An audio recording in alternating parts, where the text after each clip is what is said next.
நான் டிவோர்ஸ் ஆனா ஒருவேளை நான் இந்த முடிவை எடுத்த பிறகு எனக்கு இந்த சப்போர்ட் கிடைக்கும்னு நினைச்சேன். ஆனா அந்த சப்போர்ட் எனக்கு கிடைக்கல. என்னோட ஃபேமிலி சார், எனக்கு டைவர்ஸ் வேணும்னு என்னை ப்ரெஷர் பண்ணதே எங்க ஃபேமிலி தான். அவன் அவனுக்கு விவரமும் தெரியல, வேலைக்கும் போகல, நாங்க பாத்துக்கிறோம் உன்ன, நம்ம வீடு இருக்கு, நானே அவனுக்கு ஒரு வீடு தருவேன், இது எதுக்கு அவன்கிட்ட போய் நீ வாழ போறேன்னு என்னை டைவர்ஸ் கேட்கும் போது எல்லாருமே என்னை ப்ரெஷர் பண்ணி தான் கொண்டு வந்தாங்க. ஒரு சைடு எனக்கு அவரோட இருக்கணும்னு ஆசை இருந்தது. இவங்க பண்ண சப்போர்ட்ல ஓகே இவங்க இருப்பாங்க போல இருக்கு, ஒன்றும் பிரச்சனை இல்லை அப்படின்னு. அட்டன் டைம் எங்க அண்ணனுக்கும் எங்க தம்பிக்கும் கல்யாணம் ஆச்சு. அவங்க என்ன வெளியே போக சொல்லல, தானாவே நான் வெளியே வர மாதிரி பண்ணிட்டாங்க. ஆனஸ்டா நான் மன்னிப்பே கேட்கிறேன். அவரோட புரியாமைய தன்மையும், அவருக்கு ஜஸ்ட் ஒரு 6 மாசம் வேலை தான் இல்லை, எனக்கு டேலண்ட் இருக்கு, என் கையில அப்ப வேலையும் இருந்தது.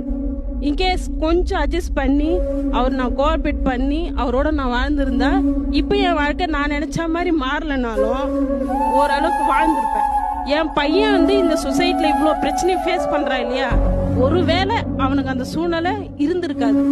நான் என் ஃபேமிலி பேச்சை கேட்டு பண்ண விஷயம் இன்னைக்கு நான் தனியா எல்லா பிரச்சனையுமே நானே சந்திக்கிற மாதிரி ஆயிடுச்சு. எனக்கு 10 வருஷம் கழிச்சு என்ன ஆனாலும் ஆகுது, நம்ம வீட்டுக்காரோட நம்ம போயிடலான்னு நான் கிளம்பும் போது அவர் கல்யாணம் ஆயிடுச்சு.